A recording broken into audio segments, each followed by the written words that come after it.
É muito mais difícil do que qualquer competição que eu participei. Eu nunca fiz terapia durante a minha carreira, né? Meus psicólogos eram meus pais mesmo. Mas esse pós-carreira, eu sinto que, assim, seria um momento que eu aceitaria, assim, que faz sentido fazer. Porque é uma transição muito maluca. Porque a nossa personalidade tá muito atrelada àquilo. Eu sou um nadador, como que eu vou enterrar esse cara? No final das contas, o que é o diferencial nesse nível? Final olímpico, final de mundial. É a tranquilidade de executar tudo que você treinou naquele momento. Não deixar nada influenciar o que você construiu até aquele momento. Você ter essa frieza, por mais maluco que seja, o nadador mais rápido que ganha os 50 livres, ele é o mais tranquilo. Isso que você falou, assim, da tranquilidade de executar no dia a dia, é onde eu acho que os negócios ganham muito o jogo. Você conseguir executar bem, melhorando os detalhes, ganhando eficiência, melhorando. Cara, esse cumulativo, né, no fim do dia, traz um resultado muito fora da curva. Eu tentei não vir aqui com nenhuma frase meio clichêzona, cara, eu adorei, tá? Eu odeio quando a pessoa chega aqui e elas já estão montadas no que elas vão responder. Eu adorei quando você respondeu não sei. Cara, isso é demais.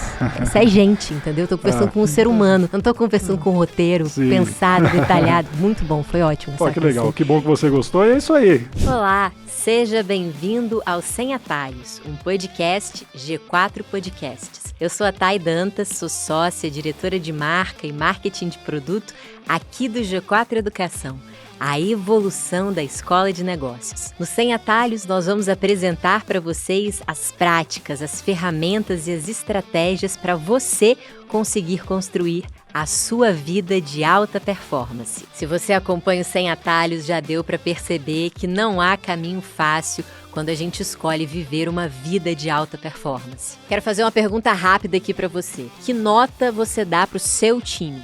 Não para você, não para sua empresa, para o seu time. 5, 6, 7? Ou você é um dos poucos que tem um time nota 10? Olha, só quero que você saiba que essa nota que você deu para o seu time é a nota da sua empresa. A nota da sua empresa é igual à nota do seu time. Não dá para você se enganar. As empresas são feitas de pessoas, são feitas dos times. São eles que tangibilizam o resultado e que fazem com que o objetivo seja ou não alcançado no fim do dia. Se você deu uma nota abaixo de 10, você tem grandes oportunidades de melhoria com o seu time. E a gente aqui do G4 Educação criou o G4 Skills justamente para ser um grande aliado e fazer com que você vença esse desafio que é treinar, desenvolver e capacitar o seu time para que eles entreguem o seu potencial máximo para o negócio. O G4 Skills é a plataforma de treinamentos e desenvolvimentos de times do G4 Educação que cria trilhas de aprendizado personalizadas para cada colaborador do seu time,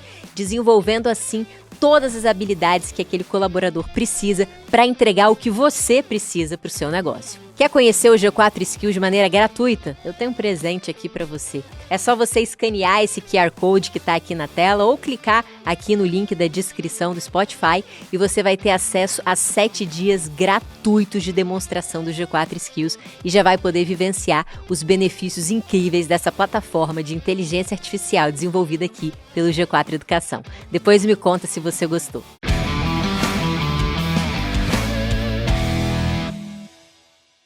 E no episódio de hoje, eu tenho a honra de receber aqui o campeão mundial, medalhista olímpico e recordista de natação, César Cielo. Seja muito bem-vindo ao Sem Atalhos.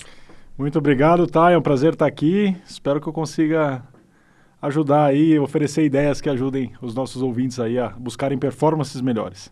Excelente. Hoje a gente vai percorrer um pouquinho aqui da sua história, da sua rotina, de como é que você fez para conseguir tão consistentemente vencer provas tão difíceis, né? Aqui quem escuta a gente, empresários, executivos, profissionais de negócio que querem construir carreiras brilhantes e você fez isso muito bem em um ambiente super complexo.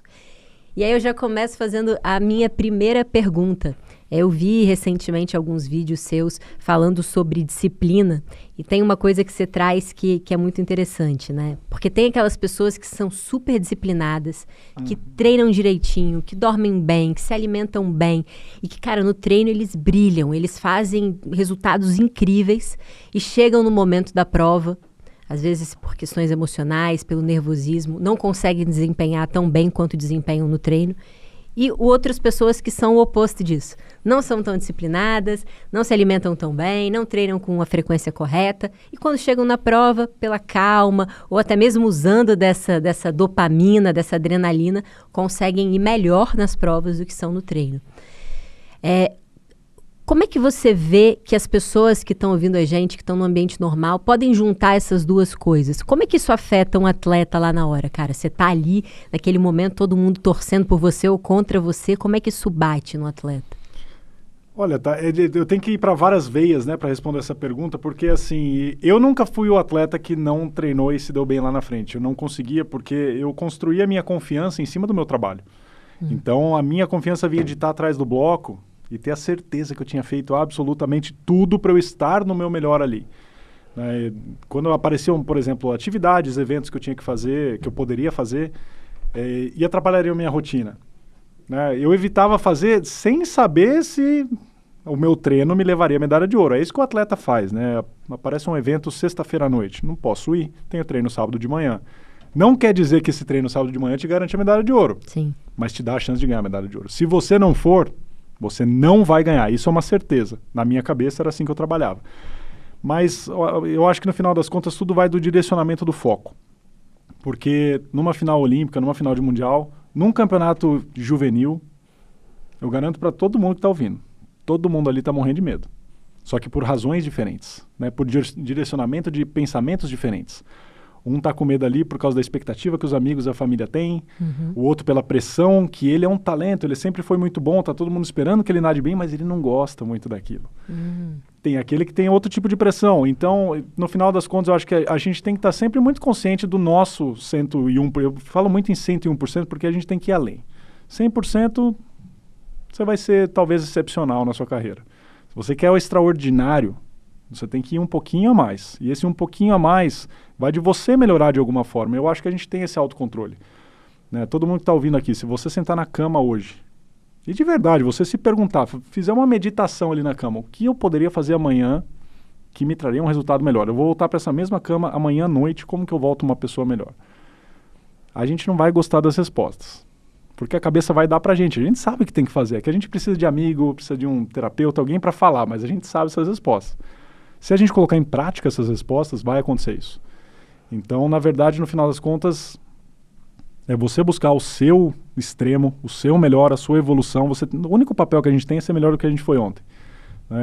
No caso do mercado, você não tem que ganhar do seu concorrente. Você tem que ganhar da sua folha de faturamento anterior. Todo dia um pouquinho melhor. É isso que o atleta tenta. É um centésimo hoje, é um centésimo hoje, é um centésimo hoje. Ele vai colocando aquela fichinha. E até levando isso para o nosso time, né, que é o que a gente faz também na gestão da equipe. Eu vou ter um nutricionista, eu vou ter um psicólogo. Eu preciso que cada um deles melhore na área deles. Né? Eu não preciso melhorar a sinergia da equipe. Eu preciso que cada um entregue um pouquinho mais dentro da capacidade de cada um. Se todo mundo faz isso também, a gente tem um super time. E isso eu aprendi nos Estados Unidos. É lá que eu aprendi essa questão do nível de exigência e como o nível de exigência do grupo tem uma influência total em cima da gente.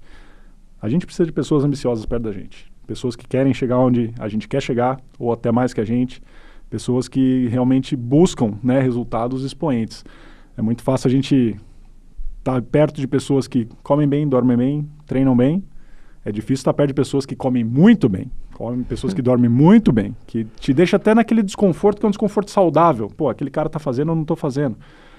Mas eu acho que no final das contas é isso. Essa questão da pressão, a gente precisa reavaliar nossas metas, né? Acho que isso é um ponto fundamental. Você tem que ter metas palpáveis, subir uma montanha de cada vez, não vai subir o Everest de cara. Tem montanhas menores para você subir antes.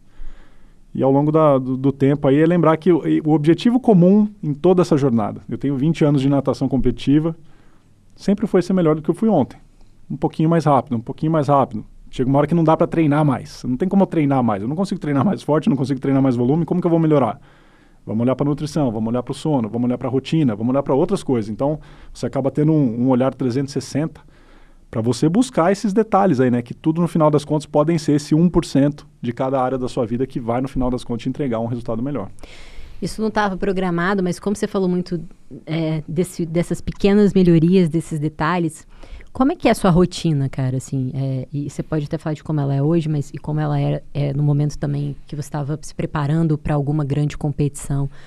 O que você faz? Você acorda mais ou menos que horas? O que você come de manhã? O que você faz de treino? Eu queria que você contasse com o máximo de detalhes pra gente, porque é muito curioso, assim, o que vocês conseguem fazer é muito fora do que qualquer pessoa normal no seu cotidiano faz, né, de entrega. Então, eu queria que você contasse pra gente a sua rotina com mais detalhes. Olha, tá, não tem muito segredo não. É o que o pessoal já deve conhecer. É uma rotina de normalmente acordar num horário cedo, né? A gente normalmente vai ter 2 treinos no dia, seja natação e natação de manhã e à tarde ou natação musculação. E essa questão desses horários é super importante, porque aí a gente está falando dos ciclos, né? Do nosso organismo mesmo, né? Você acostumar aquilo tá sendo feito e executado sempre naquele horário. Na questão de nutrição, simples assim, faz a melhor escolha. A gente sabe, todo mundo que está ouvindo a gente aqui tem opção 1, opção 2 e opção 3. Você sabe qual é a mais saudável, qual te traz mais resultado. Vai nela, é isso que o atleta faz. Ele olha lá a feijoada, a churrascaria, o hambúrguer ou a comida saudável. Ele vai na comida saudável, ele não vai gostar. Mas a gente não tem que gostar, a gente tem só que fazer. Né? Então o atleta ele é forjado no fazer, né? No fazer o certo. E a gente, na maioria das vezes, sabe as respostas certas. Então, a nutrição, a gente vai tomar a decisão correta na hora de dormir. Vai desligar o Netflix, vai desligar tudo. Tem que dormir naquele horário, por mais que a série esteja cabulosa e a gente quer continuar assistindo, tem que dormir naquele horário. Você tem todo um sistema programado, né, para a sua vida. Então, eu vou te falar que, como atleta que eu fui todos esses anos, é engraçado porque mesmo tendo essa vida super regrada, e eu olho hoje, né, que hoje eu tenho uma vida um pouco mais ampla, assim, né, nesse sentido, eu sinto que eu tinha mais liberdade quando eu tinha uma vida regrada. Porque eu sabia exatamente quando eu podia, quando eu me permitia fazer o que eu queria fazer. Eu quero passar 1 hora jogando joguinho de aplicativo, eu quero passar 1 hora jogando videogame, eu quero passar 1 hora vendo um filme.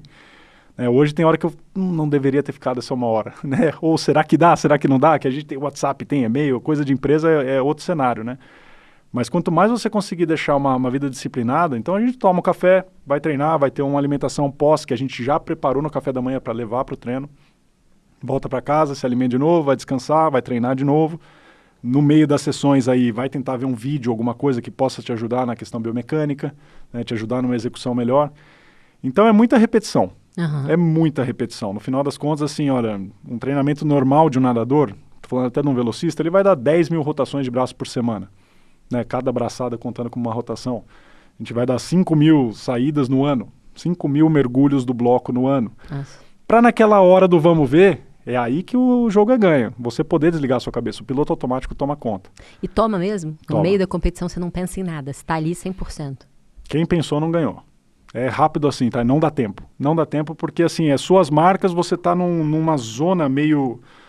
que quase meditativa, assim, onde você está só esperando o sinal de largada, porque se você escutar o sinal e falar é hora de sair, alguém já saiu. Tem alguém que escuta o sinal e parte.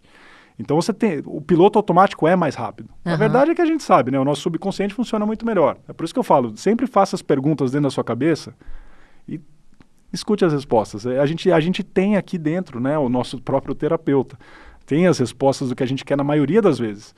Então a gente tenta treinar todo esse volume, né? Deixar a nossa máquina física redonda, o software também aqui em cima, mental, bem, né? Tem que deixar feliz, atleta feliz, compete melhor. Vai treinar a execução do movimento, vai treinar a questão fisiológica, para no final das contas deixar tudo acontecer. Uma coisa que é muito engraçado, que a gente vê nos filmes, né? Aquelas conversas pré-jogo. Nossa, aquele discurso maravilhoso do Al Pacino, de alguém. Quase nunca acontece. É mesmo. Só quando o nadador, se precisar acontecer, aquilo é ruim. Provavelmente aquele atleta tá mal, para ele ter que ouvir aquela conversa. Eu falo por experiência, meu treinador, antes de Pequim, tô indo pro 50 livre, ele bateu nas minhas costas, vai lá e faz o que você sabe. Foi isso. Não teve nada de o seu momento grande de sonho e momento de brilhar, não teve nada disso. Pensa quando você sofreu que era criança, não tem nada disso. Bateu nas minhas costas e falou assim, cara, vai lá. 2013, Barcelona, a gente recuperando a cirurgia nos joelhos também. Meu treinador sempre brincou, né? Que ele falava assim, pô, né, nas finais você é um cara que sempre consegue tirar mais. Ele falou, tira mais. Antes de nadar a final, ele bateu na minha mão e falou assim, cara, é sua hora de tirar mais. E por que você acha que você conseguia tirar mais na final?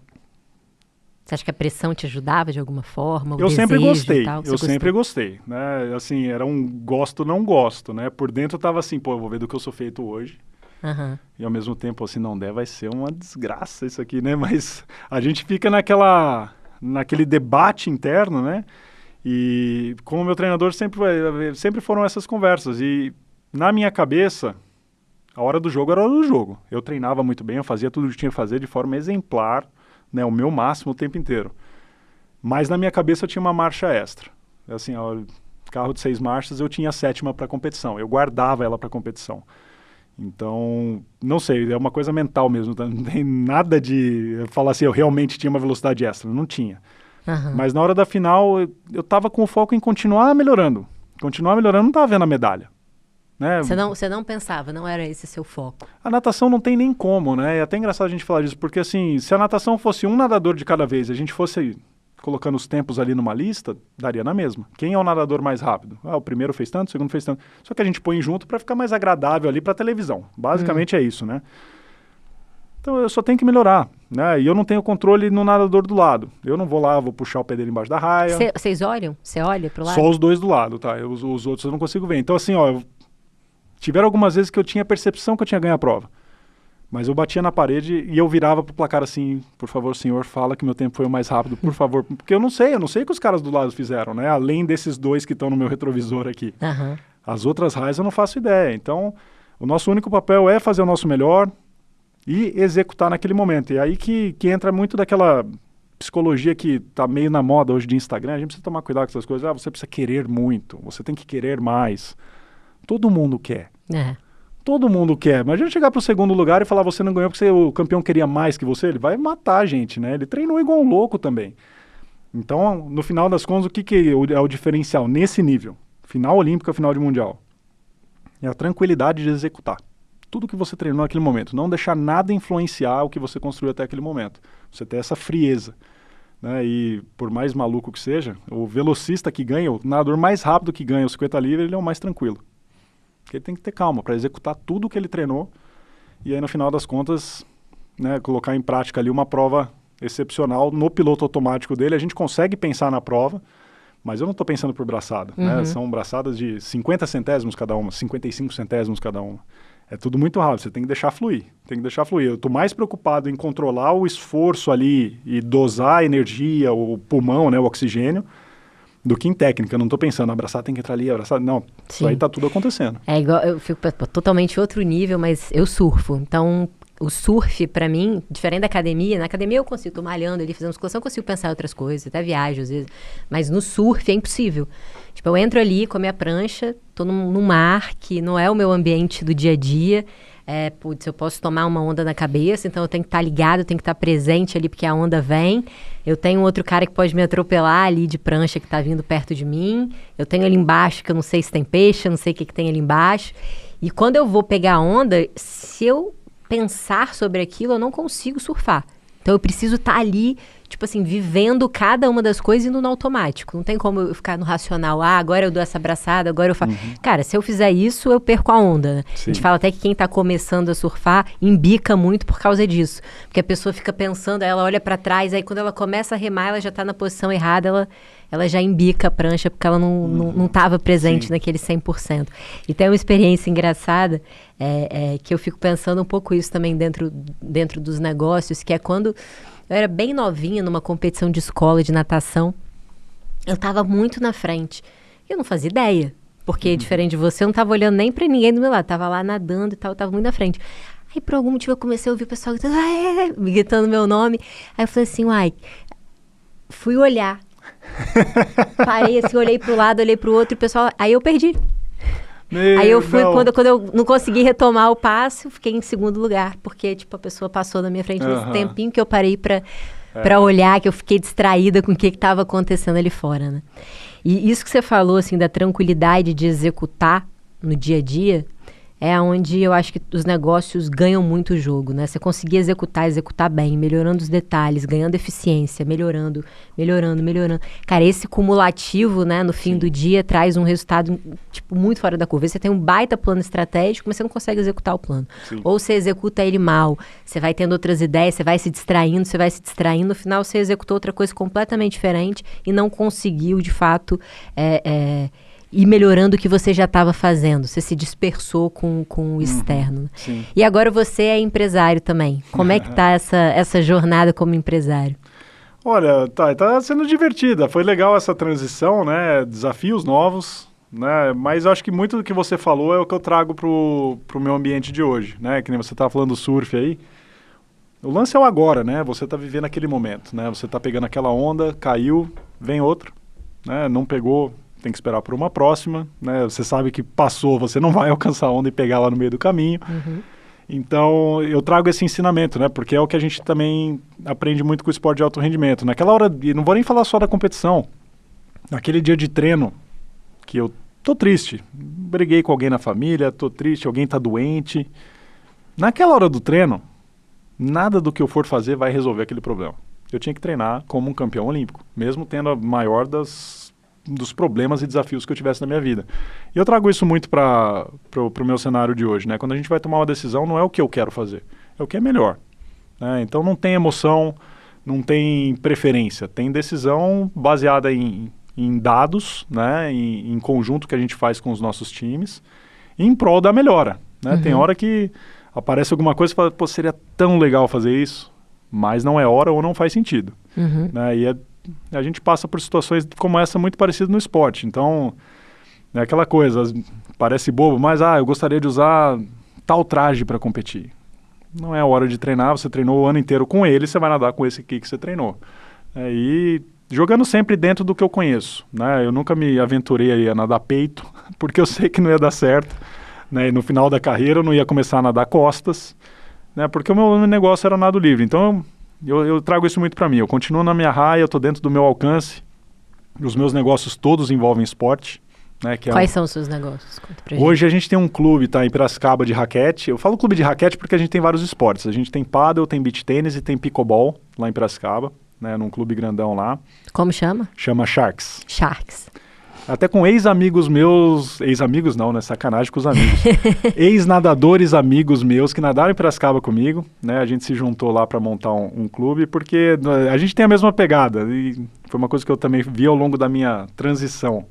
Eu comecei a viajar de férias e nunca tinha nada para fazer. E aí eu olhei e falei, pô, o legal é jogar um pádel, o legal é jogar um tênis, você jogar um vôlei. Falei, pô, meu negócio é esporte mesmo. Tipo assim, o que é diversão pra mim? É algum tipo de atividade se mexendo. Falei, eu não sou de ficar indo visitar as coisas, tirar foto, né? Eu falei, isso tem hora que é legal, mas o legal mesmo é estar participando de alguma coisa, né? Então a gente, dessa forma, acabou montando ali, acaba sendo até um motivo de eu vir mais pro interior, visitar a família, que eu tô em Santa Catarina.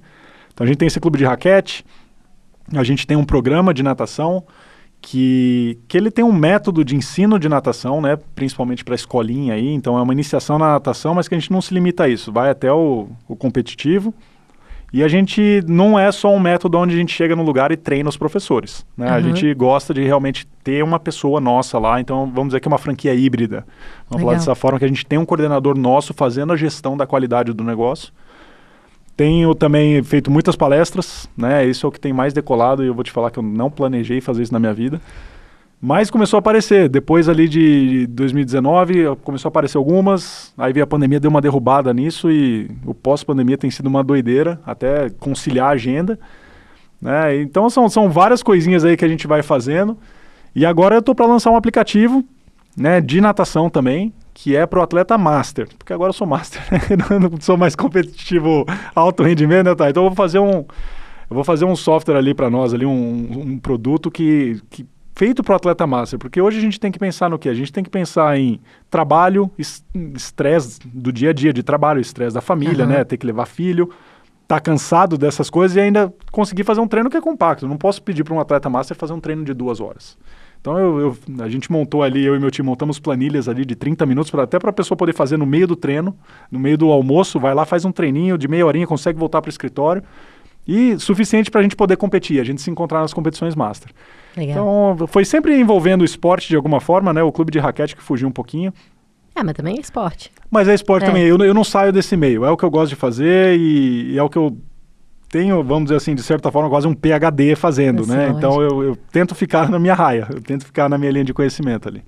Cara, e você falou, puxando um outro tempo nisso, sobre o atleta, ele não ser consistentemente excelente, ele ser excelente em ser consistente. A gente tem um movimento grande também das pessoas falando sobre disciplina e de como a disciplina é importante. E aí eu fico me perguntando, cara, você falou de todas essas concessões que você teve que fazer ao longo da sua vida, né? Os nãos que você deu para uma balada de sábado, para uma alimentação não tão saudável, e você faz isso há muito tempo. Como é que funciona isso, assim? Porque é difícil, né? É difícil pra caramba, assim. Porra, eu olho pra um brigadeiro e falo, não vou comer o brigadeiro. Eu olho pra uma balada e, tipo, tem uma pessoa que eu tô interessada e eu não vou na balada. Qual é o racional? O que passa na cabeça? E como é que você conseguiu fazer essa renúncia de maneira consistente? Como é que você acha que você fez isso? É uma ótima pergunta, viu, Thay? Sabe que eu recentemente tenho me feito essas perguntas porque eu olho pra minha vida, que eu passei, principalmente o tempo que eu passei nos Estados Unidos, né? Eu fui morar no Alabama. Fiquei 6 anos no Alabama. E eu fui muito doido. Por quê? Nossa, a vida lá era assim, de verdade, acordar, comer, treinar, estudar e dormir todo santo dia. E eu fiz isso por 6 anos sem questionar ou sem reclamar. Mas eu acho que assim, na questão de disciplina, né, eu sempre falo assim, pro nível bom, se você quer dar um salto pro excepcional, a disciplina é o jogo. Né? Você precisa ser disciplinado. E a gente vai ser disciplinado a partir da hora que a gente tem um propósito. A gente precisa de uma visão.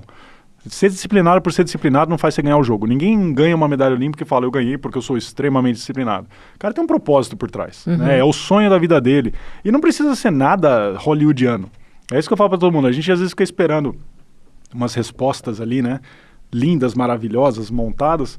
Ah, por que você quer a medalha olímpica? Porque eu quero. Porque eu quero me olhar no espelho com uma medalha olímpica. Eu quero olhar no espelho um cara que eu tenho orgulho dele e a medalha olímpica vai fazer isso pra mim. É mais que suficiente. Então, quando a gente está falando do nível bom pro excepcional ali, a disciplina é extremamente importante, só que ela tem que vir atrelada a um propósito. Ser disciplinado não é sustentável. Eu falo isso como atleta de alto rendimento que eu fui 20 anos. Não é a disciplina que te leva lá pro topo do jogo. Vai te levar pro excepcional. Do excepcional pro extraordinário, aí você precisa de uma visão e um propósito extremamente forte. Uma coisa que, assim, não é inabalável. Né? Para você é inegociável. Ah, tem que fazer isso. Lógico que tem que fazer. Assim, não existe dúvida na sua cabeça. Lógico que tem que fazer, eu quero isso. Né? Então, muita gente vai te olhar e achar que você é meio doido, né, ao longo desse caminho. Né? Muita gente achava que...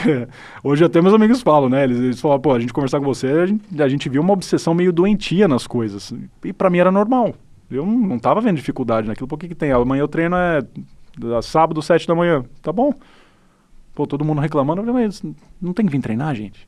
Então, assim, na minha visão estava muito claro do que eu queria, né? E eu falei essa de se olhar no espelho porque esse era o meu maior desafio. Eu queria olhar para um cara no espelho que não se arrependesse do que fez. Que eu sabia que a entrega da natação era muito grande.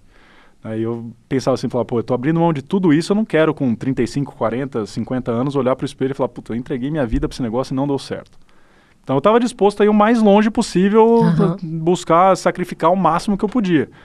Mas nesse nível aí, porque assim, o excepcional e o extraordinário, tá? Eu vou te falar, eles são quase que a mesma pessoa. A diferença é psicológica mesmo. A diferença é na construção, né, dessa jornada, desse resultado, e a diferença nessa construção vai estar no propósito. Né? Porque o cara, ele vira, assim, eu tive a oportunidade de treinar com recordistas mundiais, campeões do mundo. Esses caras são detalhistas num nível que às vezes a gente fica pensando, eles estão tomando banho frio, eles estão meditando 30 minutos. Não é isso, isso pode ajudar? Pode, mas eles são detalhistas a nível de... Eu sempre brinco, né? Tem uma história que eu sempre gosto de contar de o jogador de basquete que vai amarrar o cadarço de outra forma. É o cadarço dele que faz a firmeza no pé dele e dá a diferença. Né? Às vezes é pro nadador ali, é o cuidado que ele tem com a rotina dele. Você olha ele colocando a sunga na toalhinha dele lá todo dia do mesmo jeito, o material dele tá sempre bonitinho, são os detalhes, né? E o extraordinário nesse ponto aí... É isso, ele vem de um propósito muito grande. Eu sei que o que eu estou falando aqui é muito simples, mas eu imagino que a maioria dos nossos ouvintes aí não se perguntaram recentemente, né? Por que eu estou fazendo o que eu estou fazendo? Como isso afeta a minha vida? Né? Porque assim, é muito fácil você entrar numa rotina, eu estou fazendo porque estão pedindo, eu estou fazendo porque eu tenho que fazer. Qual é o propósito disso, né? E se, no caso do empresário, é proporcionar uma qualidade de vida melhor para a família, você olha para as coisas diferentes. Né? Quando aparecer um problema, um desafio lá na empresa... Não é só a sua empresa, não é só seu salário. Pô, é a qualidade de vida dos seus filhos, meu. Você não vai dar raça para isso aí. Aí você começa a ter percepções diferentes para aquilo. E o atleta faz isso. Né? Um dia de treino ruim, e aí eu acho engraçado isso, porque assim, o Oscar, por exemplo, ficou famoso porque ele fazia, sei lá quantas 1000 cestas depois do treino. Ele não fazia para olhar para os amigos dele e falar assim, eu treinei mais que todo mundo. Ele fazia porque ele falava, eu só saio da quadra quando eu chegar no nível que é aceitável para mim. E às vezes que eu fiquei na piscina, eu não fiquei para me mostrar para ninguém ou para ficar mais bonito num capítulo do livro. Eu fiquei lá porque eu falei, eu me recuso a sair da piscina enquanto eu não deixar a minha marca, que eu sei que é desse jeito na piscina. E aí vira aquela coisa, uma obsessão meio doentia, né? Mas a briga é nossa com a gente mesmo, né? Você tem que ganhar da sua cabeça e você tem que ter parâmetros e nível de exigência. O que é aceitável para você? Né? E pro atleta extraordinário não tem aceitável. Tem sempre o extraordinário. Por mais que seja um dia ruim, ele sabe que ele... E aí, pegando até o exemplo que a gente começou a conversa, né? Eles não são constantemente extraordinários, porque eles não vão quebrar recorde mundial no treino todo dia. Não tem como. Eles são extraordinários em estarem lá constantemente, né? Com chuva, com dor, com sol, doentes. Eu estava contando para você, né? Eu voltei a treinar na musculação 1 semana depois da cirurgia nos 2 joelhos. Loucura. Parecia um pirata andando na academia, tá? Perna dura, tudo reto, levantando peso só com o braço. É uma coisa que talvez eu pudesse esperar, talvez sim. Mas na minha cabeça não podia. Era isso que ia fazer eu ganhar o jogo. Então, não é necessariamente as ações que a gente está tomando ali, né? Mas é o comprometimento que você tem com a sua visão, o comprometimento que você tem com o planejamento, é isso que vai mudar o resultado lá na frente. E você tinha, pensando, você falou lá no Alabama, nos Estados Unidos, que a minha vida era muito louca, seus amigos você tinha uma obsessão em fazer a sua rotina acontecer da maneira que você pensou, olhando para os detalhes, sendo consistente. Hoje, quando você olha para isso, né, para todas as coisas que você abriu mão para fazer isso, você acha que valeu a pena? Você sabe que é engraçado, né? Eu tinha que dar uma resposta sim, é claro que valeu a pena, né? Mas eu vou falar pra você que eu tenho os momentos de fraqueza. Eu tenho sim, de olhar e falar, como que seria a minha vida se eu não tivesse feito tudo isso, né? Porque a verdade é que assim, o atleta de alto rendimento, quando chega, ainda mais quando chega nesse nível de final, medalhista olímpico, né? A gente fica pensando, né? Fala assim, pô, eu não tive vamos dizer assim, um ensino médio normal, né? Eu não tive uma faculdade normal, né? E eu nunca mais vou ter 19, 20, Exato. 21 anos. Então, de vez em quando, eu fico meio que dançando com essa coisa na cabeça da máquina do tempo, pensando o que seria, né? Mas, de forma nenhuma, assim, eu me arrependo. Eu fico dançando com a ideia de como poderia ser.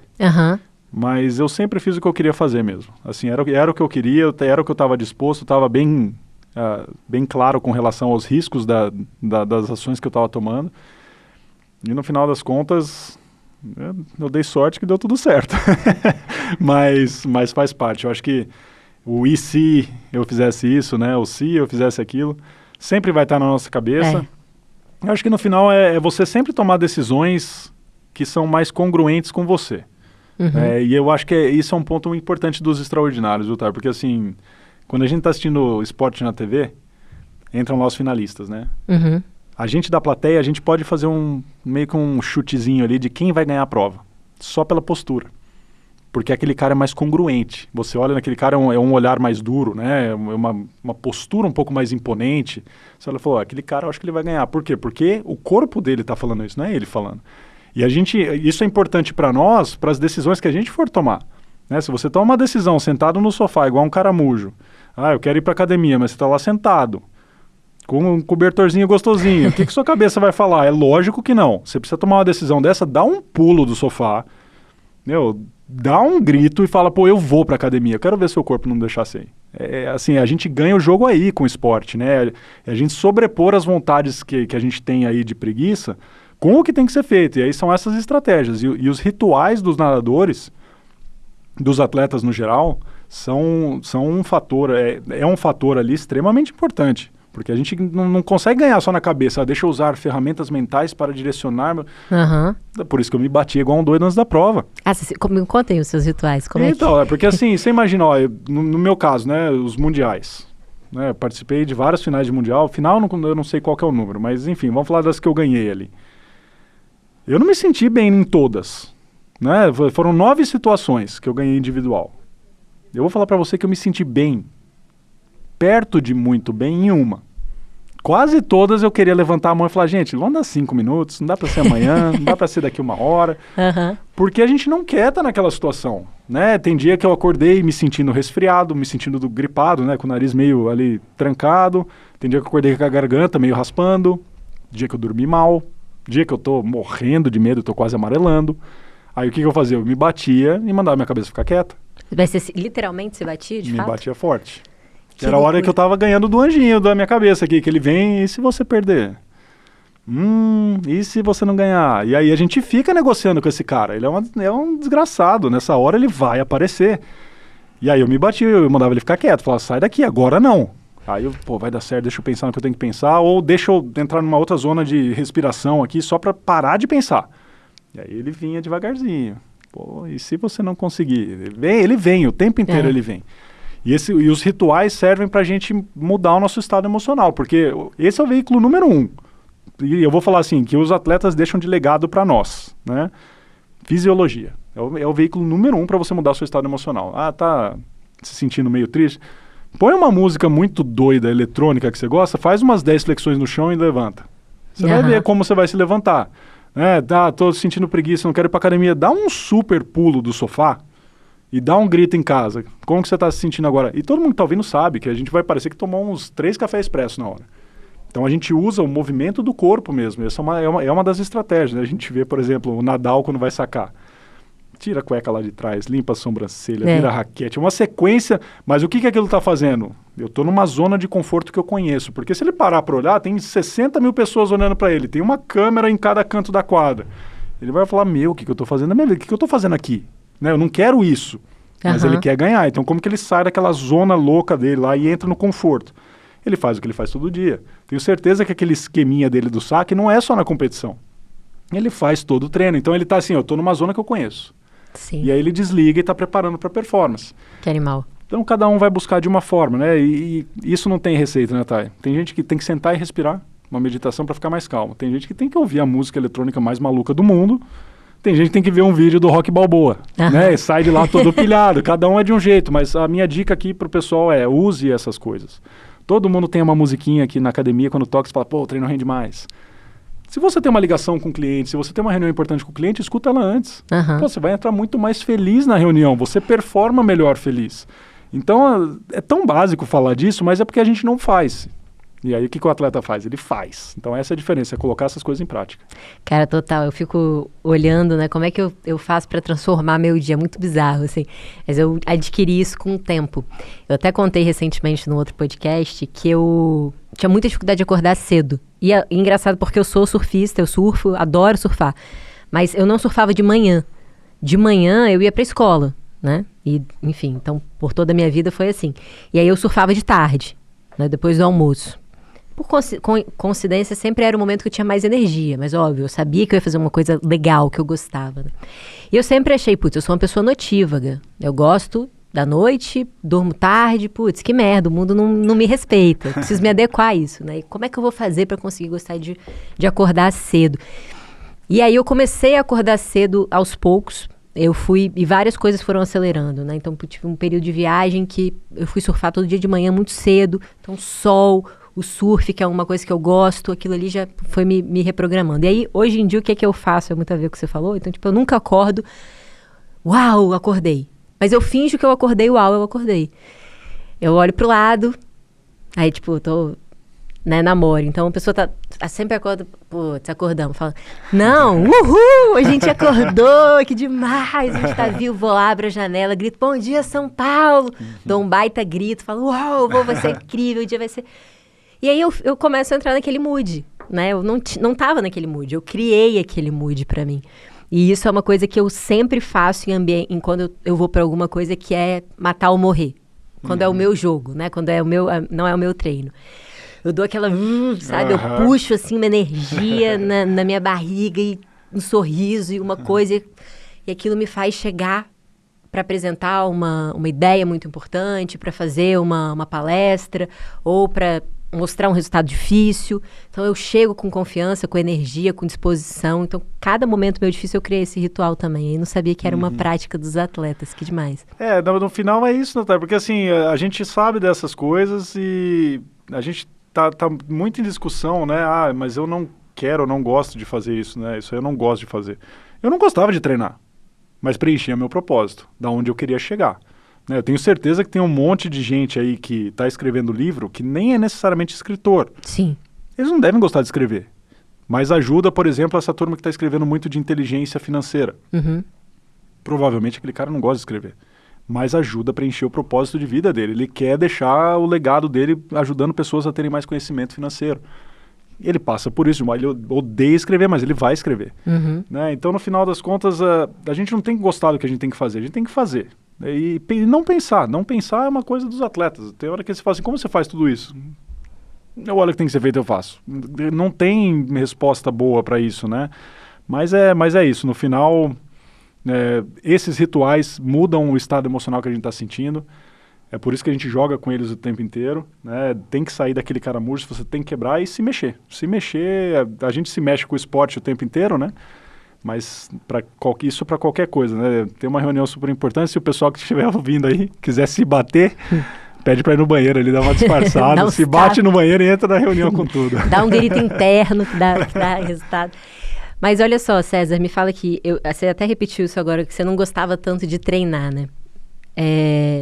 Isso é uma coisa que eu tenho curiosidade. E é uma fase, talvez eu seja mais mimada que você, bem mais que você, mas porque eu preciso gostar, de alguma forma. Nem que seja do final. Talvez eu não goste de estar fazendo, mas quando eu paro de fazer, eu preciso ter gostado do que eu fiz.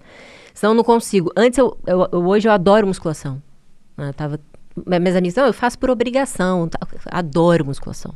Eu gosto, não sei porquê, mas eu gosto. Eu me sinto bem em estar ali. Depois, quando acaba, também eu fico feliz que eu estive ali. Acho que foi um bom uso do meu tempo. E você falou assim, eu não gostava tanto de treinar. Mas o que além do objetivo, da visão que você tinha, você encontrava ali no seu dia a dia coisas que você gostava? Que tipo, putz, eu me sinto bem por estar fazendo isso. Eu gosto de fazer isso aqui. Por exemplo, alimentação saudável, super rígida que vocês atletas têm. Cara, eu percebo em mim, no meu corpo e nas minhas emoções, no meu dia a dia, que eu sou muito melhor quando eu tô comendo bem. Embora as minhas papilas gustativas adorem um brigadeiro, adorem comer coisas, às vezes, que são zero saudáveis, eu me sinto muito melhor no médio prazo, né, não olhando só o curtíssimo, quando eu escolho comidas boas. Eu fico mais atenta, eu durmo melhor, a minha inteligência funciona melhor, eu fico com menos oscilação de humor, eu me sinto leve, meu corpo se sente melhor. Então, é uma outra forma de prazer. Dentro dessa estrutura super rígida, quais são as formas de prazer que um atleta encontra? Olha, Thay, são poucas, eu vou falar para você e vou ser bem sincero, mas assim, até levando para uma coisa que hoje também está sendo muito discutida, nessa questão do equilíbrio, né? O equilíbrio profissional pessoal. É muito pessoal isso também, o que é equilíbrio para você, né? E fica aquela discussão, principalmente para os preguiçosos, né? Sim. Que, eu preciso estar bem para... Não, você precisa fazer para estar bem, que aí o que você faz te proporciona uma boa vida, né? É aquela coisa, né? A vida é trabalhar e trabalhar é a nossa vida, é isso que a gente pensa como atleta. Então, as pequenas vitórias são as melhores, eu vou falar para vocês, até mais do que a última, porque assim, olha, em competição, raramente a gente está surpreso. Raramente. A surpresa daquele momento de competição, tá, é concretizar o que você sonhou. Começa lá 1 de janeiro, você fala, eu quero ser campeão do mundo. Aí dia 15 de agosto você é campeão do mundo. Aí você olha pro placar e fala, caramba, mas você já viu aquele filme na sua cabeça há muito tempo. Essas conquistas diárias, para mim, sempre foram muito motivadoras. Né? De eu chegar na piscina e falar, eu quero sair um cara melhor da piscina do que esse cara que tá entrando. Né? E eu fazia tudo o que eu podia fazer para sair melhor do que eu entrei. E eu sempre gostei desse desafio, né? Era 1/100º, o dia que eu estava mal, por exemplo, o desafio era, pode ser que no dia da final olímpica eu esteja como eu estou agora, meio chateado ou dormi mal, enfim, eu estou mal, hoje não é um dia que eu estou bem. Como que eu vou reagir esse dia? E aí o treino virava um desafio de ser o melhor treino da minha vida, porque eu precisava performar, porque aquela era a minha final olímpica. E eu estava ganhando o jogo na minha cabeça. Então todo dia era um desafio, a gente sabe que a gente não vai quebrar recorde mundial no treino. O desafio é você se tornar alguma coisa, algum ponto melhor, tecnicamente, psicologicamente, alguma coisa você tem que melhorar no seu treino. Esse era o meu objetivo ali. Então, tem até algumas coisas que a gente tenta, né, que é a falha produtiva, no caso do esporte. O que é isso? Você coloca um objetivo que é palpável. Não pode ser assim, por exemplo, eu nado 100 livre para 50 segundos. Não vai lá e escreve 47. Não vai rolar. Põe lá o 49,99. O melhor tempo da sua vida no treino de 25 metros, é 10,00. Pô, esse semestre eu quero fazer um 9,99. E você sabe que o 9,9 ali é extremamente difícil, e você vai errar muito até chegar nele. E a falha produtiva é você incansavelmente ir atrás dele. E você ir coletando informação com essas falhas para chegar naquele negócio lá na frente. Né? Então a gente o tempo inteiro está forçando objetivos, né, com um volume ali de dificuldade não tão grande ali, pra gente sentir que a gente tá quase lá. Você tem que sentir que você tá quase lá. E aí, com o acúmulo desses quase, você vai chegar lá. Um dos erros que eu vejo com os atletas e até com os amigos também que têm negócios hoje são objetivos extremamente grandes. Né? Coisa grande demais. Você quer chegar lá? Então põe 10 anos ali embaixo desse objetivo. Você não vai chegar lá ano que vem. Você e não... quebra ano a ano para você sentir que você está progredindo e que você está perto, né? Exatamente. Né? Até com o próprio podcast, né? O pessoal está fazendo 2 episódios, está achando que vai explodir em alguma coisa. Você mais que ninguém sabe como que funciona essa construção desse negócio. Então, a gente busca o tempo inteiro essas mini vitórias. E eu falo, assim, a gente vai perder muito ao longo do caminho, mas o importante é ganhar sempre. De alguma forma, uma vitóriazinha pequena. Ganhou da vontade de comer doce que você não comeu. Pô, você ganhou o jogo. Você ganhou o jogo naquele momento. Então busca essas mini vitórias aí, mas o tempo inteiro tem uma visão do que você quer, né? E assim, tome cuidado com as pessoas à sua volta, né? Porque ninguém tem a visão que você tem, né? Ninguém tem a experiência de vida que você tem. Então, ninguém pode vir falar para você, não, isso aqui é o mais certo. Você pode ouvir, pode ser um conselho que você pode acatar ou não. Né? Mas, de verdade, assim, o seu pensamento com a sua vontade, com a sua experiência, torna você único no mundo. Se você está estipulando alguma coisa para você, ninguém está vendo o que você está vendo. Né? Então, nesse ponto aí, cria uma visão para você muito interessante e não deixa ninguém, que é o que o empresário faz, né? E não deixa ninguém te atrapalhar. E você vai tomar pancada o tempo inteiro. Né? Eu competi, na minha vida, mais de 4.200 vezes. Tem 4.200 provas logadas, 4.200 mais na minha carreira. Né? E aí eu sou convidado para fazer palestra, para ir para evento, por causa de 22. Né? São 22. E é engraçado que ninguém lembra das 4.178. Que loucura, cara. E as 4.178 que me levaram até as 22. Né? E é isso que é engraçado. A gente celebra as medalhas de ouro, mas a gente esquece daquelas que construíram o cara para chegar lá. Então, agora setembro tem o Hall da Fama. Vamos celebrar lá os nadadores que vão entrar. Eu vou ser, eu não sei qual que é a palavra em português, não é? Indiciado é o policial, né? Mas eu vou ser indicado. E a gente vai celebrar esses nadadores aí com os feitos deles, né? Mas juntando os 5 que vão entrar, a gente está falando em mais de 20 mil provas. Estamos falando em mais de milhões de metros nadados. É muita coisa. E a celebração são 40 medalhas. Então, que são o efeito cumulativo dessas tantas milhares. Exato, e é quando a gente está vendo um negócio, né? Tem vezes que a gente vê um empresário se destacando em alguma área, talvez não seja aquilo que ele esteja se destacando que é o segredo dele, né?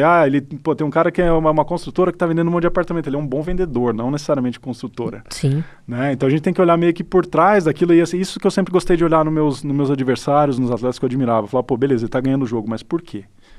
O que faz ele diferente ali? Porque ganhar o jogo naquela hora tem um monte de gente que é boa para isso, né? Mas como que ele chega naquele momento? Então, a gente tem que olhar por esse lado também. Cara, demais. Esse ponto que você trouxe ali atrás também, agora sobre esse um pouquinho melhor, né? Esse 99, existem vários estudos científicos que mostram que as pessoas, elas desistem ou continuam com as coisas quando a coisa é desafiadora, mas não é impossível. Então, se você coloca uma meta para você, no seu negócio, na sua vida, que é tipo, cara, eu vou triplicar o meu resultado nesse sprint que eu vou fazer aqui. E a chance de eu fazer isso é praticamente impossível. Se eu não fizer e eu ficar muito longe do que eu combinei, isso vai me desanimando com o tempo, porque eu vou me tornando um perdedor, quanto mais. Né? Então, isso no esporte também. Eu fico vendo, a galera que começa a aprender a surfar mais velho, muita gente desiste porque não vê que está progredindo no tempo que gostaria, né? Então, essa ideia da gente olhar, da gente ter metas e indicadores claros para a gente conseguir medir se a gente está ou não evoluindo, eu acho que é uma das coisas que mais estimula a nossa consistência. Sim. Então, por exemplo, eu me peso com frequência. E aí eu consigo ver se a minha massa corporal está evoluindo. E aí, quando eu vejo que está, mesmo que seja pouco, eu falo, está fazendo efeito. Tem sentido isso aqui que eu tô fazendo, né? Por isso que no videogame a gente tem lá muito fácil, médio, um pouco difícil, porque aí você tá numa zona que é desafiadora, porque também se for super confortável é entediante, né? Não tenho que melhorar, tô só fazendo a mesma coisa repetidas vezes, um saco.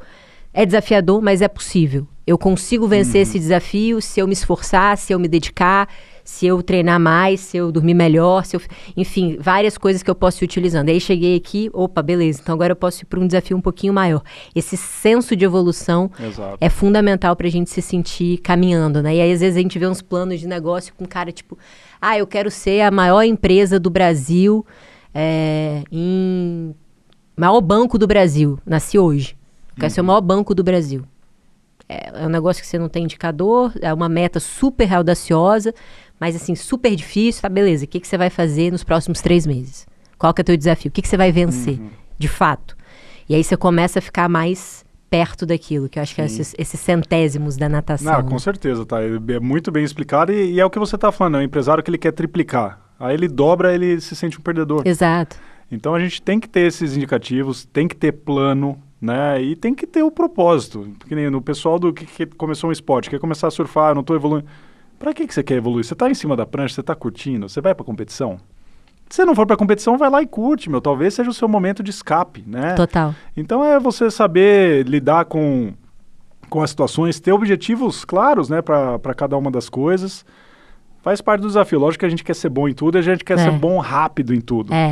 Mas não pode esquecer das 4.200 provas. E principalmente a galera mais nova, né? Assim, no trabalho eu tenho recebido muito, tipo, umas pessoas de 18, 19 anos, que assim, eles querem virar líder em 1 ano. O cara tá trabalhando 1 ano e quer ser líder de alguma coisa, ele quer liderar um time.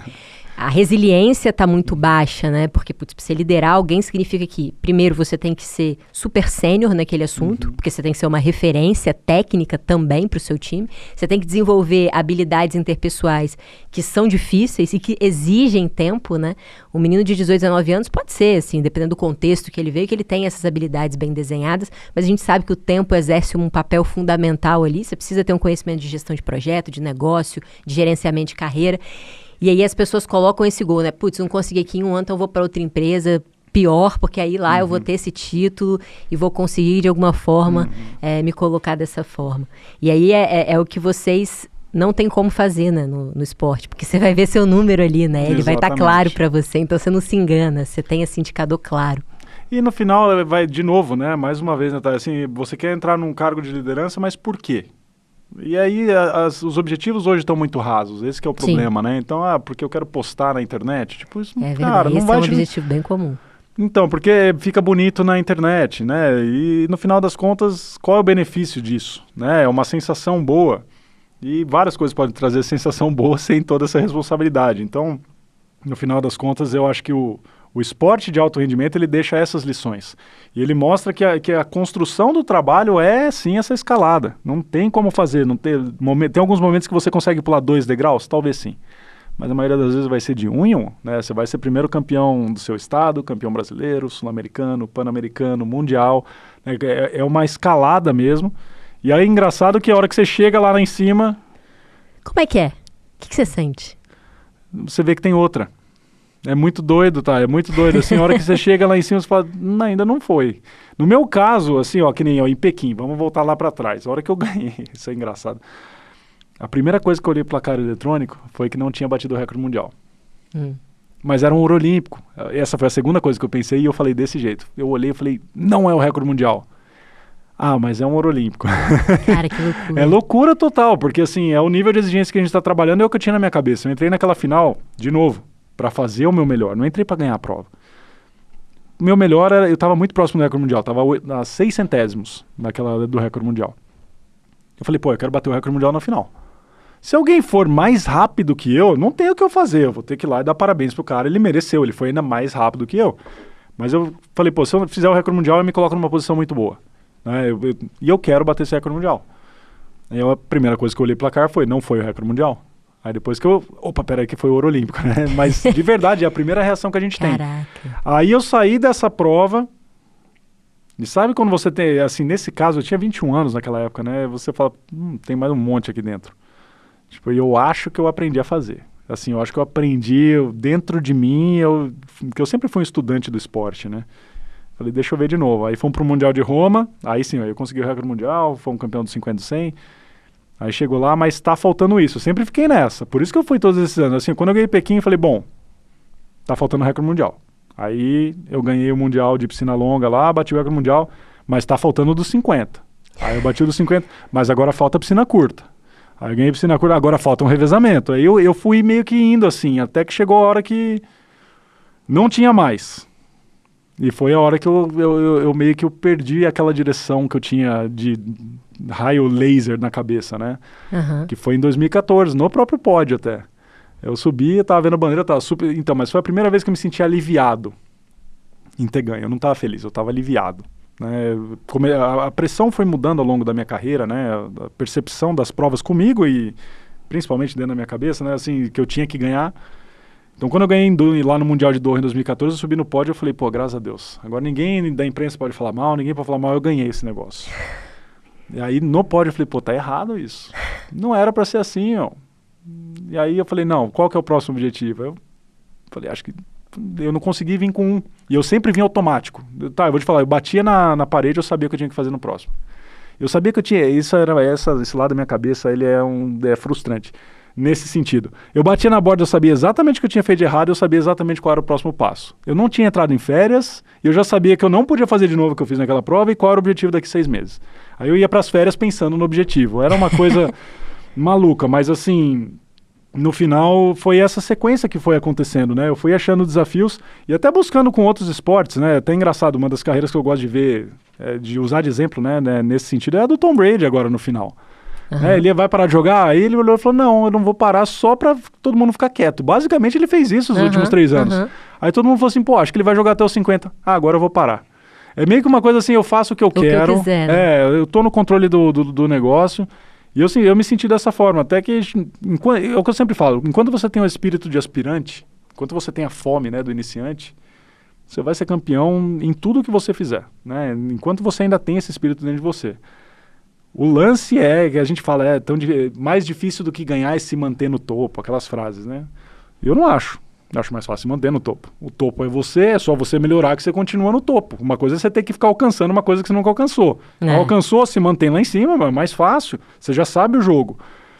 Só que para se manter lá em cima, você tem que alimentar esse lado seu aí de buscar novos desafios, porque repetir as coisas não é divertido, a gente não gosta. Exato. Eu dobrei minha empresa, deixa eu manter esse resultado esse ano. Pô, você vai como todo dia para a empresa? Vai olhar e falar, galera, tá bom, vai, tá, vamos terminar logo para ir para casa. Agora, você tem toda vez essa vontade de crescer, de alcançar uma meta ali, você vai com aquela energia extra.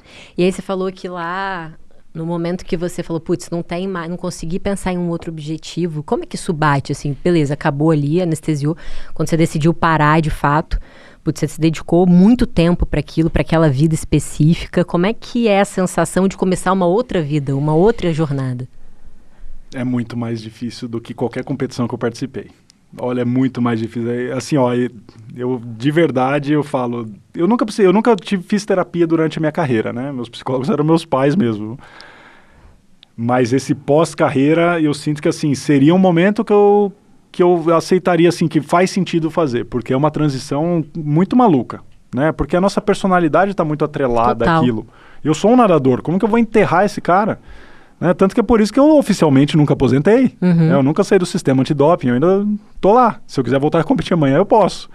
Porque eu não conseguia tirar esse... Parecia que eu estava enterrando, literalmente enterrando, né? Um cara que me trouxe tanta felicidade. Eu falava, pô, como que eu vou deixar esse lado meu de lado?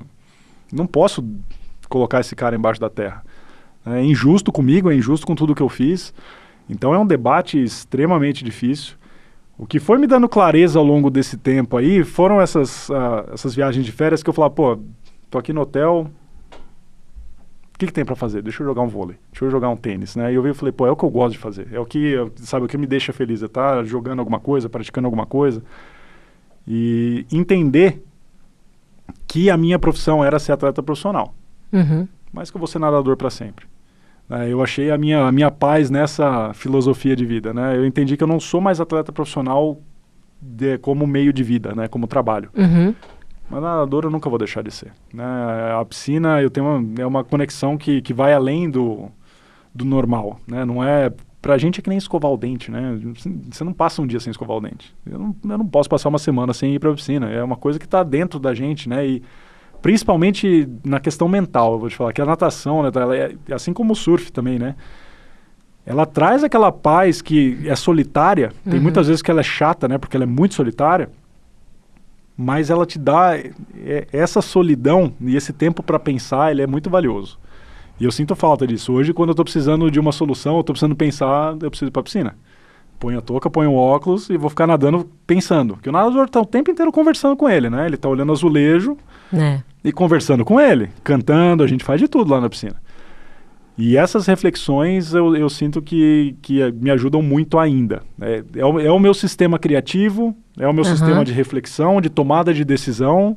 Então, de alguma forma, eu continuo lá. Mas essa transição de carreira, de verdade, é talvez a coisa mais desafiadora que eu fiz em toda a minha vida.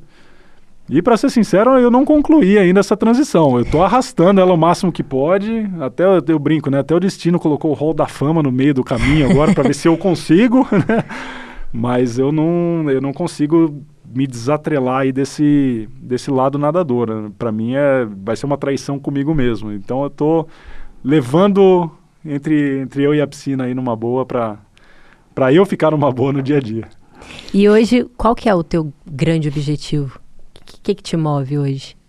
Você falou um pouco dos seus objetivos ali relacionados à natação, você fez essa transição, tá nesse processo.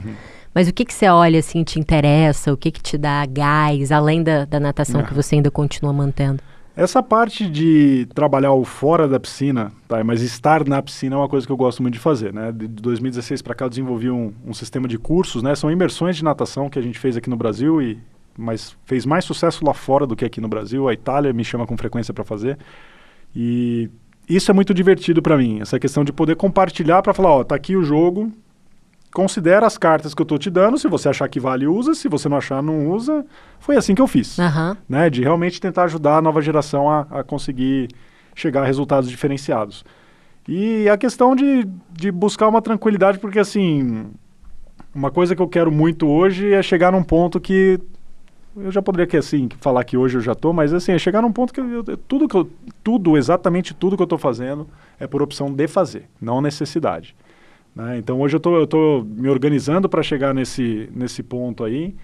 No caso da natação, a gente não é um futebol, né? Então o cenário financeiro é bem diferente, né? E esse pós-carreira torna isso ainda mais difícil para os atletas olímpicos, né? O pessoal da ginástica, judô, essa transição não é fácil para a maioria dos atletas, mas no final é isso. Eu sinto que hoje dividir a minha história, né? Que foi uma coisa que a palestra que apareceu na minha vida me traz muito prazer. E eu sinto que eu estou ajudando as pessoas.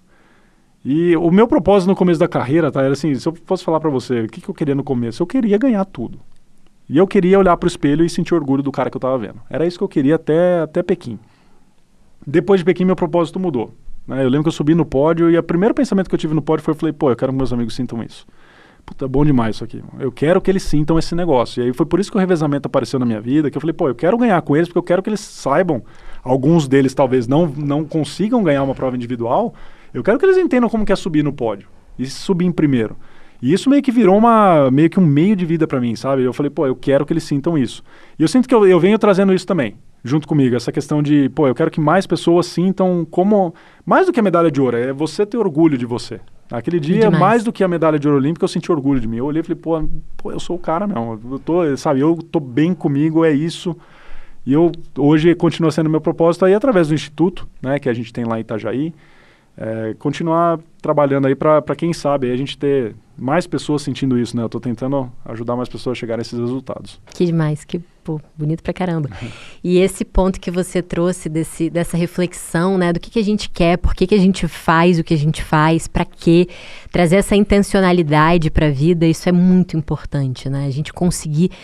Até acho que foi a Ana Couto que falou recentemente aqui que ela pegou um estudo super grande falando que as pessoas que escreviam, né, o objetivo delas, elas conseguiam alcançar muito mais do que as que tinham só na cabeça. Então você ter clareza de para onde você está indo e por que você está indo para esse lugar é fundamental, porque às vezes o cara que nem você diz, eu estou fazendo isso aqui na minha empresa porque eu quero dar uma qualidade de vida para minha família, mas eventualmente a sua família está com uma qualidade legal, você está aí com 50 anos, trabalhando 14 horas por dia todos os dias, seus filhos estão crescendo, você não está curtindo eles, você não está se vinculando com eles como pai, e se isso é importante para você ou não, você precisa ter muito claro para você tomar essa decisão de maneira consciente, né? Então essa coisa do balanço, eu não acredito nem um pouco em balanço, eu falo que eu acredito muito no contraste. E o equilíbrio na minha visão, ele depende de cada momento, né? Então, putz, cara, o meu equilíbrio nesse momento é realmente priorizar muito mais o meu trabalho, porque o que eu preciso construir para os próximos 5 anos exige que eu faça isso hoje. Então, eu estou equilibrada com o meu propósito, eu estou equilibrada com o meu objetivo. E o contraste é de tipo, putz, eu estou aqui trabalhando pra caramba, com marketing, e sentada ou conversando com pessoas, e aí o que eu faço no meu tempo livre? Eu estou em movimento, eu movo o meu corpo, eu sou aqui, porque eu tenho que falar com muita gente. Fora daqui, sou super introvertida. Gosto de ficar na minha casa, tenho poucos amigos, são os mesmos há muito tempo, de ficar com a minha família, de ficar quieta, em silêncio, e aqui eu estou sempre falando. Então, esse contraste, ele acaba equilibrando as coisas. Não necessariamente é porque eu tenho que passar tantas horas aqui, não é nesse lugar. Mas como é que eu aproveito os momentos e os movimentos da minha vida para ir em direção aonde eu quero chegar, né? Acho que esse ponto é muito bacana. E aí, para finalizar, eu quero te fazer uma última pergunta, que é como é que você quer ser lembrado? Como é que você quer que as pessoas lembrem de você? Olha, eu nunca parei para pensar. Vou falar a verdade, viu, tá? As pessoas, eu já pensei como eu gostaria de eu mesmo, sei lá, para consciência para onde vai, como eu quero me olhar para trás, né? Você tem filho? Eu tenho filho de 7 anos. Olha,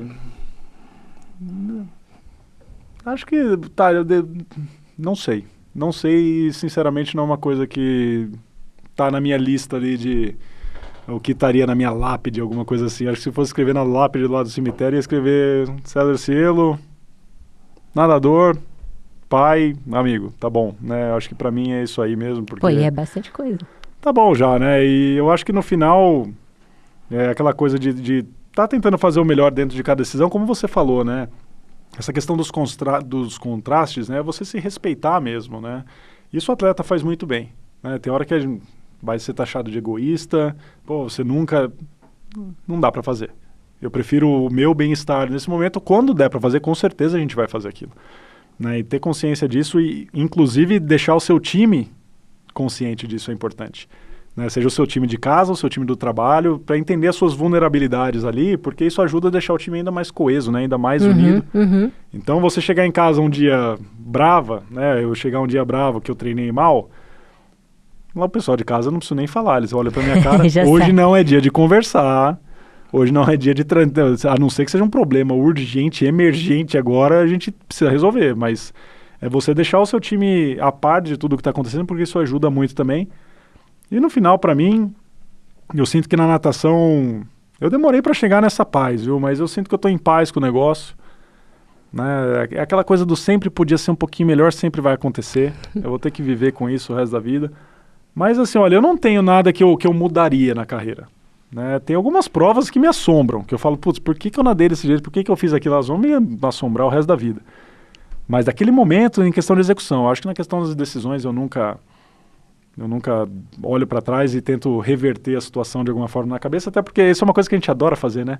Sofrer no passado e ser feliz no futuro, e o presente vai passando. E nesse ponto aí eu tô tranquilo. Agora o desafio é outro, né? O desafio, a gente, dentro das empresas aí, a gente tem as nossas metas, com as palestras, a gente tem batido aí uma média de 100 palestras por ano. Uau, nossa!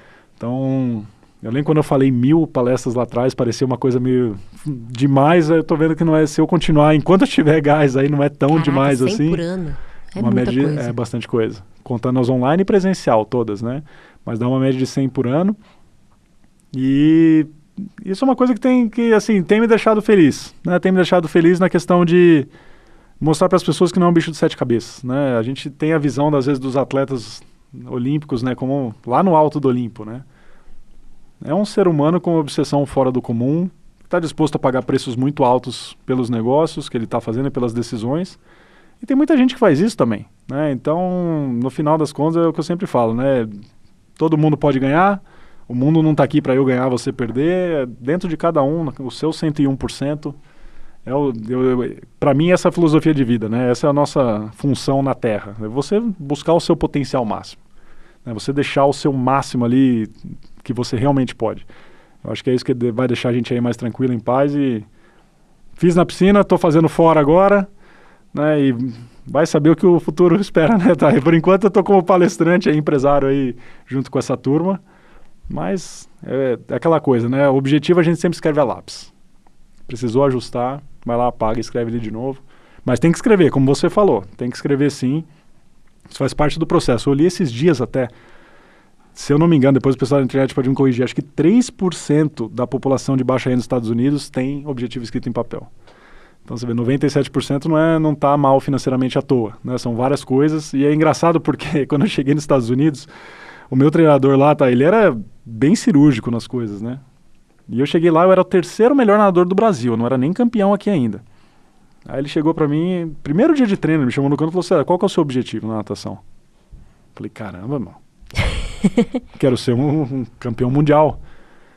Isso está na sua lista de objetivos? Aí eu falei, lista de objetivos, treinador? Ele falou, você não tem uma lista de objetivos? Eu falei, tenho, né? Eu falei, não tem, treinador. Ele, bom, então é por aí que a gente começa. Eu achei que ele ia falar de natação, achei que ele ia falar de um monte de coisa. Então foi aí que a gente desenhou o negócio. Ele foi um cara que foi bem coach mesmo, além de treinador. Ele me ensinou bastante dessas coisas e eu vi que é obsessão. A minha casa ficava ficava horrorosa, tá? Eu escrevia os tempos que eu queria fazer na geladeira, no espelho do banheiro, porque assim, no teto do meu quarto, quando eu acordava, a primeira coisa que eu via era o tempo. Eu ia escovar o dente, eu via o tempo. Eu ia tomar café, eu via o tempo na geladeira. Aí eu tinha que trocar o papel, ficava tudo estragado, né? Por causa do frio da geladeira, a umidade. Eu ia trocando, mas assim, a casa inteira ficava horrível, ficava super feio. Mas eu tava vendo aquele tempo o tempo inteiro, eu tava consumindo aquele negócio. Então, de verdade, no final das contas, o quanto de obsessão você tem, né? E entender que o saudável e o equilíbrio aí é de cada um, né? Se tá bom pra você, continua. É o que eu sempre falo, por que você vai parar? Né? E para de dar, vamos dizer assim, colocar uma etiqueta nas coisas. Eu trabalho 36 horas e isso é ruim. Eu trabalho 36 horas, ponto. Eu não consigo trabalhar 4 horas, ponto. Eu não consigo trabalhar mais do que 2 horas direto, eu sou muito ruim no que eu faço. Não, só para ali, ó. Eu não consigo mais trabalhar mais de 2 horas. Vamos fazer de 50 em 50. Né? Para de colocar etiqueta nas coisas, né? Isso é o que a gente faz também, porque você tem que trabalhar nas suas qualidades. Né? Nosso sistema educacional, ele pune o errado o tempo inteiro, né? E estimula a individualidade, né? A gente nunca está trabalhando em grupo. E nesse ponto aí, não, você tem que trabalhar nas suas qualidades, né? Lógico, vai trabalhar nas suas fraquezas também, mas a qualidade é a que vai te levar lá na frente. Talvez você tenha coisa que ninguém tem, né? Você vai chegar num nível daquela qualidade que ninguém chega. E é isso aí que vai ser o seu fator diferencial. Bom demais. Gostei muito da nossa conversa. Já deixo aqui também meu objetivo declarado, que eu quero ser a melhor profissional de marketing do Brasil, eventualmente do mundo. Mas primeiro a gente chega no Brasil para depois ir para o Mundial. Né? Você estava em terceira, primeiro Brasil, depois mundo. E eu tenho um presente para você aqui, obviamente. Não ia passar em branco a sua presença com a gente. Muito bom. Temos aqui para os seus momentos... Tem aqui a Amazing U, é nosso parceirão aqui em chás. Então tem chás para todos os momentos do seu dia. Que legal. Também tem um livro, excelente livro, não sei se você já leu, é de um americano chamado Jocko Willink. Fala sobre responsabilidade extrema, tem tudo a ver com você e ele traz muito isso para o ambiente de negócios, como isso ajuda as pessoas a fazerem mais negócios. Beleza? Muito legal. Obrigado, viu, Thay? Obrigado pelo presentinho, pelo convite. Espero que daqui o pessoal tire alguma lição legal. Eu tentei não vir aqui com nenhuma frase meio clichêzona, Cara, eu adorei, tá? Eu odeio quando a pessoa chega aqui, eu falo isso pros meninos, tá? Eu odeio quando as pessoas chegam aqui pra mim e elas já estão montadas no que elas vão responder. Eu adorei quando você respondeu, não sei. Cara, isso é demais. Isso é gente, entendeu? Eu tô conversando com um ser humano, não tô conversando com um roteiro pensado, detalhado. Muito bom, foi ótimo conversar com você. Que legal, que bom que você gostou e é isso aí. Tenho certeza que você deixou ótimos insights aqui pras pessoas. Pra mim, certamente deixou. Muito obrigado, que legal. Obrigada a você. Pessoal, encontro vocês na semana que vem. Muito obrigada.